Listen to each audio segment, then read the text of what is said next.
Welcome back to Unmute Yourself. I'm your host, Jennifer Carter, and this podcast is about lifting the curtain on leadership, purpose, and the real stories behind women who dared to do things differently. We'll talk about how they found their path, the struggles along the way, and how they built something that truly matters. Now, these are normal people doing extraordinary things because I want you to know that you are extraordinary too. And today's guest is Tori Gene McCarthy, filmmaker and co-founder of Blue Cowgirl Productions, a boutique film and media company based in Austin, Texas. She's spent more than a decade working in film production across documentary, branded storytelling, and narrative filmmaking. After earning her MFA from the University of Texas, woo, and collaborating with some incredible filmmakers, she and her partner decided to stop waiting for someone to hand them a seat at the table. So they built their own. Blue Cowgirl Productions is focused on creating visually rich stories with a distinctly female perspective, while also producing compelling media for brands and organizations. But their long-term vision? Building a studio that tells bold, textured stories that don't always get space in mainstream media. Basically, they're doing what more creators should do by making the work that they wish already existed. Tori, I'm so excited to have you here today. Thank you so much. And thank you for that incredible introduction. I feel like I'm blushing a little bit, but it means a lot to be invited to be here. It always gets weird when you hear things about yourself. You're like, what, me? Who? I know. I was like, oh You my know, gosh, you're blowing my hair back a little bit. here we go. Yeah, I'm really honored to have the chance to chat with you. I love to meet new people and figure out how they got started. So you've been in film production for over a decade. So Yes. how did you get first pulled into storytelling and filmmaking? Yeah, it's a great question. And I think honestly, I wasn't a kid that was running around with like a camcorder when I was 5 years old. I didn't really even necessarily understand that filmmaking was a career path or a profession. I thought it was kind of like being a celebrity, right? And that it was a very niche, few people that kind of went that route in life. So I really, as a young person, I was very interested in literature. I was very interested in theater. I was very interested in sort of cultural studies, anthropology, and things like that. And so when I went into my academic career and I went to college, I actually explored a ton of things. And I share this a lot with my current students because I am currently also a professor. It's okay to try out a lot of things. I think my first year in college, I changed my major about 12. And I actually found my way to documentary filmmaking through a cultural anthropology class, through the sort of documentary and ethnographic like media that we were studying in that class. I kind of, in my mind, I was more so an academic than a creative. So I said, well, this is a route I can go, and it's still academia. And I didn't necessarily, I was a very high achieving student, so to speak. So I didn't consider myself like a creative or an artist in that way. It was a little bit of an imposter syndrome on my own part. So Yeah. I got into documentary and I just absolutely fell in love with it, mostly because, like you said, I love meeting new people and I love kind of being able to explore experiences that are very outside of my own like sort of context and just have a true love and understanding of like the human experience. I dove headfirst into documentary and started making essentially my own one woman band productions all through my undergraduate. And of course, I was PAing and working on sets. I worked on a few small independent features in New York. And then I kind of like just made the gamble of my life one day. I was editing in Tribeca and taking the train back and forth to my parents' house the summer after I had graduated. I just got a wild hair and kind of packed my bags and bought a producer badge with my first like adult big girl money to go to the New Orleans Film Festival. And I actually planned to go for 2 weeks, and I ended up spending about 3.5 years in Louisiana. Oh my gosh. So I just packed a bag and, went down and found a Craigslist apartment with some Tulane students and actually started working mainly in advertising at that time. I was a brand strategist for about a year and a half after I graduated. And that led me into this beautiful kind of journey of docu-branded material and doing sort of storytelling work for organizations, things like that. And all through that work, which was incredibly fulfilling. And I met such a diverse, thousands of people through the storytelling project, which was called Dear World, that I was the creative director for. And this was like in my mid 20s. I was living on planes, trains, and automobiles, like a real road warrior lifestyle, flying to like 3 or 4 different cities a week. But I really had like a craving, I think, at that point to also explore narrative filmmaking. I think that as compelling and amazing as documentary is, there's something very powerful in the art of narrative filmmaking. And I just felt like it was a realm that I didn't have insight into. I was pretty much purely a documentary person. So that's what brought me to get my master's degree over at UT Austin, which I had planned to be about 3.5, maybe 4 years of my life. It ended up being a little extended because of the timing with COVID, unfortunately, Right. which was right as I was about to finish up and get out the door with my diploma. That all kind of threw a little Great. Perfect. shift Thanks so much. shift in Yeah. there. Yep. And then and that's where I really dove into the narrative filmmaking world, which has been incredible. My primary craft is as a cinematographer, but I also produce narrative and commercial and still documentary, certainly. Went through that journey, worked on probably about almost 50 productions while I was in the graduate program, plus TAing and maintaining my other creative work at the time. And then that's where I met my business partner, Anya Swanson.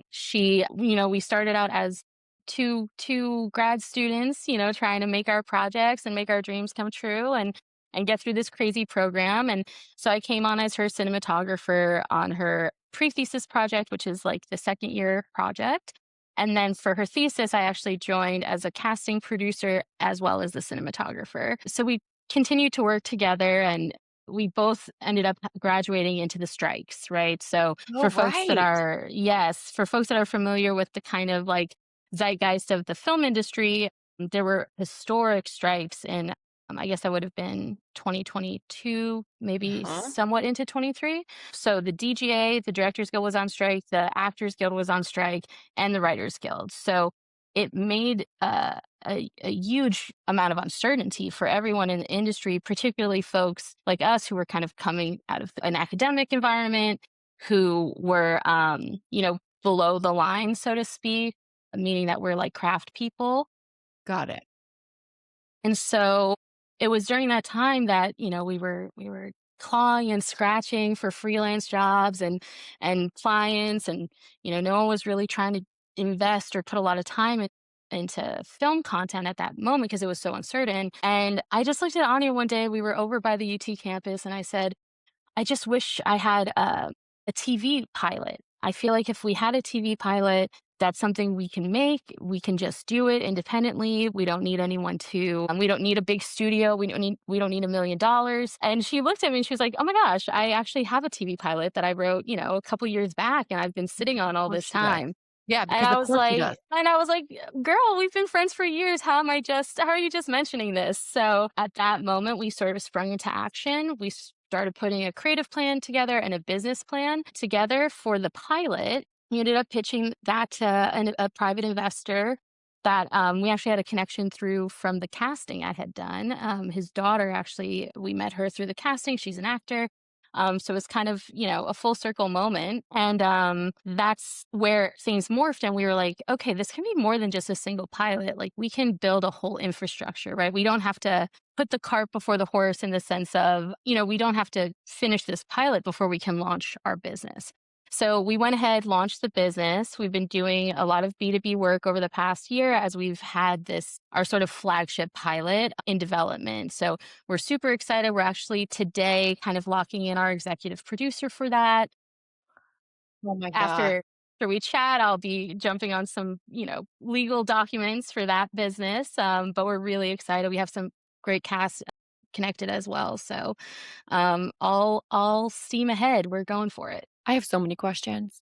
Oh my gosh. Well, Think the I'm excited. I think the first one is, you said at the beginning you were into cultural anthropology. Did I say that right? Yeah, Yeah, cultural anthropology. absolutely.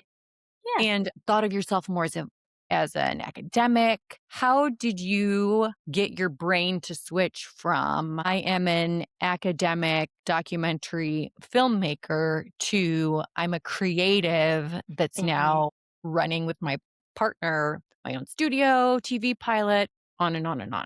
Absolutely. I think that's such a great thank you so much for asking that question. And it was a huge, I can't say it was a single, inflection point moment. It was a kind of evolution over many years, but I think it sort of began in the feedback that I was getting, right? So I think mentorship and obviously having done a lot of academia, I've had some great professors over the years. I've also had great mentors through projects I've worked on and things like that. And sometimes people can see you a little bit more clearly than you can see yourself.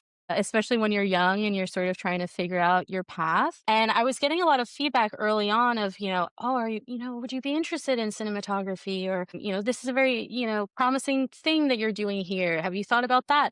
And I would sort of brush it off in a way of like, I don't know anything about cameras. I'm not a technical person. I'm not a computer person. I'm not a camera Mhm. person. I think there felt like a huge barrier of entry, which there definitely can for, I think a lot of folks who are interested in getting into film of like, well, I don't know about photography. I've never touched a camera. I'm not really technical. And I joke all the time, like, I am technical only for filmmaking purposes. Everything else, I'm an absolute Luddite. But I would get a lot of feedback like that. And I would sort of, put it back into my mind. And then as I continued to go forth, it was actually as I was the process of becoming the creative producer for that storytelling company I worked for. So I had started out as an editor and as a field producer, and I felt very comfortable in that realm because there's a certain utility aspect or logistic aspect to it as well. And I didn't feel like I was, the full creative force. So I didn't feel that kind of pressure necessarily. And then we restructured the company, and in that process, there was actually a wonderful woman that my employers at the time, the founders of the company, brought in to sort of have a conversation with us. Who is a very well established like PR publicist in California and in Los Angeles, and she had a very like heartfelt, long conversation with me. It really resonated with me, and she actually went back to the team and was like, Tori is a creative. She is 100% a creative. You need to put her in a role where she can be thinking about big picture things and give her that opportunity because just because she has these sort of craft skills, where her mindset is really more so in a creative realm. And I think, I don't want to say you should rely on sort of external feedback or validation to discover these things, but I think hearing that from someone that I held in very high regard was a woman, much further in her career than me, who had also been through a master's program. So we spoke a little bit about that. I just respected that she made that assessment sort of independently. And that was the moment where my mindset kind of shifted. And so I started doing the creative directing work for the nonprofit side of that company, which basically is all affinity docu-branded material. So we worked with survivors of the Boston Marathon, the Pulse nightclub Wow. shooting. We did a project with folks in the Virgin Islands after like the hurricane that was there. And it's very much just like individual storytelling project, kind of like a Humans of New York sort of Yeah, yeah, flavor. yeah, yeah. But that was a really developmental moment for me because, first of all, I had to now pitch to a board of directors all these concepts and sort of flesh them out and justify them in a holistic way. And I think that really prepared me for what moving into a more creative producing, directing, filmmaker kind of role would be. And it also kind of lit the fire underneath me to pursue my graduate program because there is, a very particular skill set for narrative filmmaking. And up until that point, I was kind of, I had again an imposter syndrome of, I'm not a narrative person. I'll do documentaries, right? And Right. I think it lit the fire under me to say, let me take this gamble on myself. Like this passion lives inside of me. I feel like I have something I want to say. And I had come to a place in my life that I felt more confident to try and say it. So that's what took me into the grad program and the journey that has happened since then. I love it. It to me, like I see so many people that will talk themselves out of things. Sure. I can't, I don't do this. But you, on the other hand, have made transition from documentary to narrative film, Mhm, right? Building your brand, building your skill set, taking a leap, and mhm. just taking action. And I'm Thank you. curious. It's fun to see when people take chances on themselves. I appreciate that. I mean, you might as well know, if you can't gamble on yourself, who else will? So that's kind Yeah. of my thought. Yeah. Now, I know too, you have said that you want to really focus on telling stories with that female forward perspective. Absolutely. What does that Absolutely. mean to you in practice? So I think in practice, first off, I think both myself and Anya, part of the reason that we're aligned creatively and as business partners is because we have a very similar, not only sort of like ethics or morals or values, but I think aesthetically we're very similar, right? We're sort of quirky, weird girls, right? Like maybe the Right. girls who are like nerdy and band and musical theater, that kind of vibe. And I think there's such a need or like I don't want to necessarily businessy it up and say a market, but I think there's such a need and a desire for those kind of like nuanced, strong, unique feminine protagonists, female protagonists in storytelling, right? I think we've seen over the past decade, 15 years or so, right, a real call from audiences to see much more complex representation of women, of people of color, of people from other kind of like marginalized groups, right? And I think for us, we recognize like we can maybe, be a part of that, particularly in terms of making content that we resonate with and we see ourselves in, right? Because at the end of the day, that's all you can kind of hope for. Like you put your heart into these things, you put your point of view and hope that somebody out there is going to resonate with it. So for us, that means, like I said, championing narratives that tell nuanced, that means the kind of stories that we choose to tell and the kind of, even on the B2B side or on the branded side, the kind of clients that we choose to work with and align with, right? So, one of our very first kind of projects that we worked on after we had formed was the Women's Rugby League. It's called WER. It's the first national women's rugby league here in the US. So, we had a great opportunity to like work with these like women very directly, like go into their homes, meet their families, their children. And it was a very meaningful experience. And I Bet. also think because we're two, not very intimidating like women, right? Like people tend to be very open and comfortable in those kind of environments working with us, which I think is a nice, touch that we can bring, certainly I think if we were nothing against, middle-aged men or anything, but if we were like two 50-year-old gentlemen Right. walking into that opportunity, there might not be necessarily the same sense of like vulnerability and openness or intimacy. So that's a huge thing. And in the narrative stories we tell, right, I think pretty much all of the major IP we're looking at are telling stories of unique women, right? And from a uniquely feminine perspective. So obviously Townies is our upcoming pilot that we're developing. And it's a story of, a coming of age story of a young woman who grew up in essentially one of the biggest college towns in the US and is now going to that college while living at home and juggling the tension between being a townie and someone Oh that's, my gosh. local and trying to find her own identity through college. So it's going to be fun and quirky and very like Dairy Girls or United States of Yes. Terror. There's a family drama in there. So that's a big one. Just you're a high school bowler? I was a high school bowler. Yes, I was an all-state high school bowler. So I went to an all-girls Catholic high school, very small, and my bowling team, we actually won the first state championship in our high school's history. And so, That is so exciting. I just love, yes, like, people I love people that surprise me. It's just cool. it's just a funny, like, little It's bit just of fun. Tory lore, I and I love know it. Anya's, like, really wants to tell this, like, high school girls bowling story, so, we have a lot of interest there, and I think secondarily, where we really hope to, like, grow beyond our own original content and ideas is also bolstering up other independent filmmakers. So we just actually took on a short film that's written by a local filmmaker here who's with, herself and her writing partner are going to act in the film. And it's basically like a roommate dynamic type of story, but we saw an opportunity that we can help make it happen. So we jumped on board. We have another short film that is about to be wrapped up that is a story about basically like it's very metaphysical, but it's about an actress kind of working at a scene with almost like a younger version of herself. It's very I love conceptual, it. beautiful. I had the honor to shoot it. So, as we can, as we're kind of like getting the business, going and everything, getting it built up, we're starting to find these short projects that we can support and that we believe in and are excited about. And as we certainly go forward, the hope is that, we'll find other filmmakers like us who have a great feature film idea or have a great Right. TV pilot idea and are looking for a co-production entity that can help them get crew, help them with casting, help them with managing the set and all the infrastructure that goes with that. So the big goal is certainly, from a ego place, like we want to make our own films, and we were very excited to that.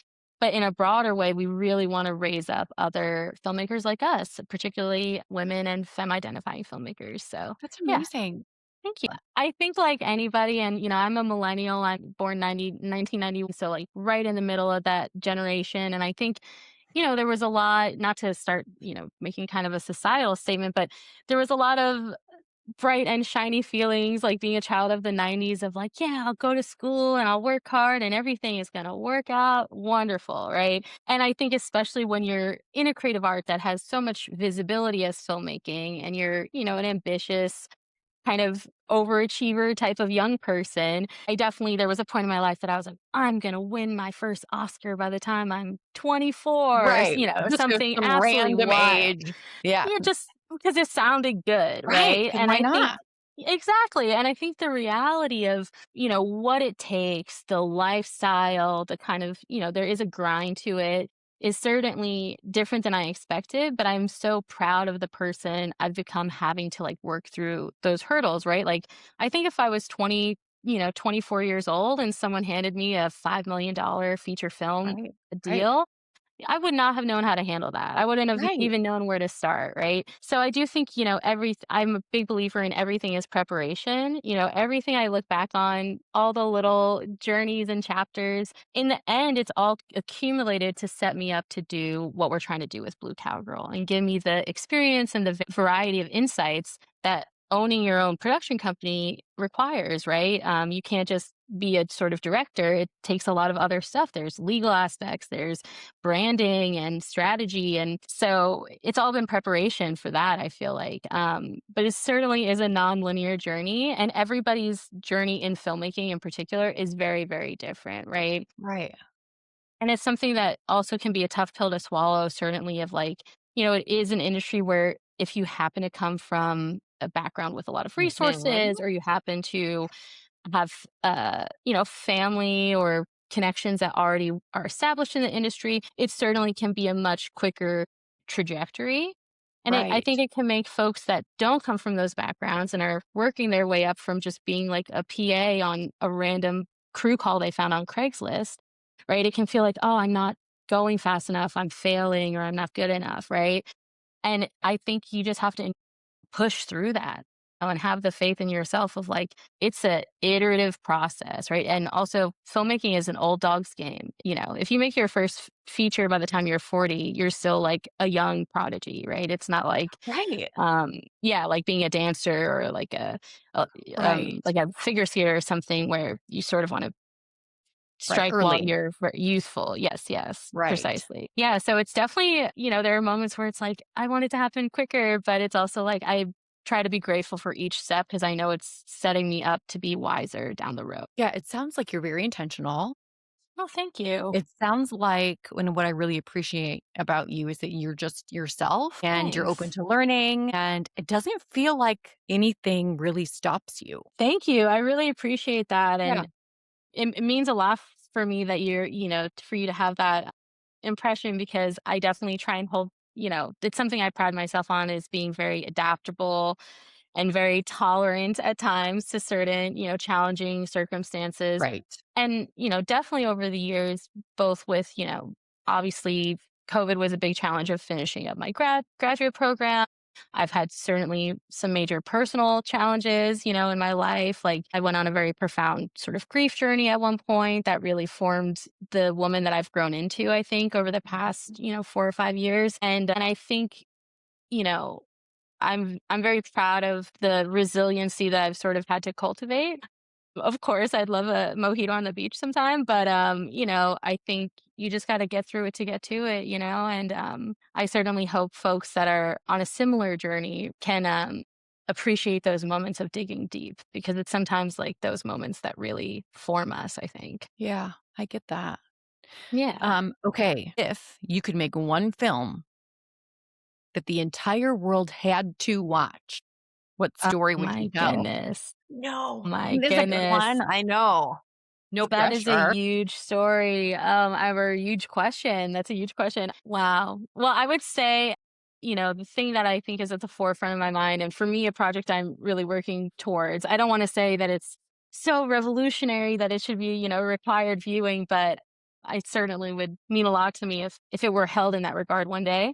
But there's actually a film that I had planned to make for my thesis film as a short. It's a kind of self autobiographical story that goes into a very magical realism place. It's actually regarding, and like a little trigger warning here, it's regarding like a near drowning incident that I experienced when I was Mhm. a young child. And so I wanted to basically do a Pan's Labyrinth kind of very metaphysical, celestial, sort of out of body story where this little, this girl, she feels sort of like isolated. No one's kind of keeping an eye on her in this moment. She ends up in this predicament, and then we are transported into the celestial realm where she goes on essentially. I'm very into tarot and spiritualism Yeah, and things here like we that, are. and it's super. It really informs my aesthetic sensibility, I think. So she sort of goes on a fool's journey through this liminal, kind of limbo world where she encounters many interesting beings that challenge her in unexpected ways, and then she sort of, it's her journey to find her way out to the light, essentially. So, I wanted to do it as a short. Prior to COVID happening, I had planned all this special effects makeup, and I was going to get couture dresses, and I had this huge plan to do about a 15-minute version of that. But what's interesting at the time is that I wasn't as knowledgeable about some of the topics around like esoterica that I know now. So I didn't really have a framework to say why I wanted to do this. That was the biggest feedback I got. Like, oh, it's experimental, it's interesting, but like what's the underlying sort of structure? Uh-huh. And so it's great in a way. So that film got postponed because of COVID. It wasn't possible to do it due to production restrictions at the time. There were Right. just That certain makes sense. things we couldn't film or couldn't do, like special effects makeup. So I ended up doing a totally different project, putting that on the counter and saying, "Oh, shed a single tear for the project Yeah. unrealized." We'll see you soon. Um, One day, yeah, maybe. Yes. precisely, but now I feel like I sort of actually have the perspective to understand what I'm trying to do with it, and so I don't think it's a first feature, certainly, I have some ideas for, like, a first, second feature, but I think it could be an amazing third feature, so that's, like, on the big horizon line, that's definitely something I'm working towards. Well, I can't wait. I can't wait to watch all of the things that you and Anya, right? Anya do. Anya, yes, Anya, I can't yeah. wait. I cannot wait. So Thank you so much. I can't wait. So I do have some quick lightning round questions. Alright, I'll do my best, buckle in. Okay, so just answer quickly with the first thing that comes to mind. Sure. This is so fun for me. Okay, what part of yourself are you finally letting the world see? I think I'm finally letting the world see the tougher side of myself. Yeah, a little bit of my tougher edge. I like that. Yeah. Okay, what story or belief about yourself did you have to unlearn to step fully into who you are? People pleasing. I was a major people pleaser and it took a huge toll on me, especially in my later part of my 20s. So I had to really unlearn people pleasing and like healthy boundary setting. Love that too. Thank you. Oh, I can't wait to see. Okay, what does it cost you to be authentic and why is it worth it? I think it costs maybe, that's interesting. I think it costs the feeling like a general appeal to people, right? Like that Right. desire, that people pleasing thing of I want everyone to like me. I think I'd much rather be authentic and accept that I'm just not some people's flavor, and And that's that's okay okay. 'cause That's you're a beautiful thing. fantastic. It's so interesting. Yes, Right. and the people that like this flavor are going to really love it and I just Right. need to have the discernment to find them. So, Makes me yeah. so happy. What boundary have you set that protects your sense of self? Oof. I've become very, very stringent with my time boundaries. I definitely think I've learned to value over the years not to like squeeze every second of time, Oh, out and like drain myself and to value time, actually scheduling time for myself. So if I have a client or a colleague or even a friend or, a personal relationship where I don't feel my time is being valued or respected as, it's precious to me at least, I definitely set boundaries there because you can't get time back. It's our most precious resource. I feel like you're talking straight to me, Tori. Okay. You could unmute one truth people are too afraid to say. What would it be? I I know. think that we're very scared of like intimacy and vulnerability, right? I think we're in a culture where we're seeking it out in all these places, like trying to very rapidly kind of find connection, whether that's like dating apps or even like networking and in business and stuff. And I find that we shouldn't be afraid to invest in people, right?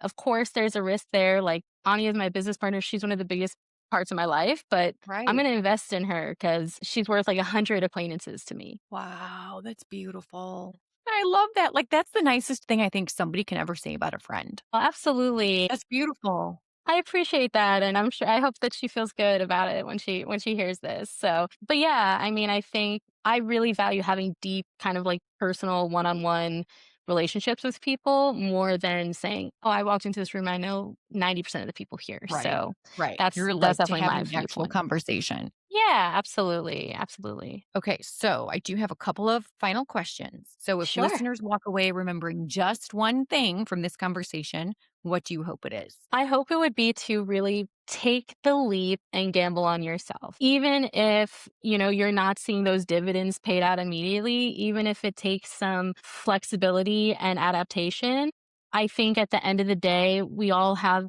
a singularly unique voice and we're meant to sort of share that in many, many ways that's different for everyone. And I think, have the bravery to recognize like only you can share that part of yourself, right? And if you don't put that out there, the world won't have it, right? So share your voice, like gamble on yourself, have patience to let things manifest, right? And yeah, just be flexible. So good. So good. Patience. Oh, Okay, it's the so hardest thing.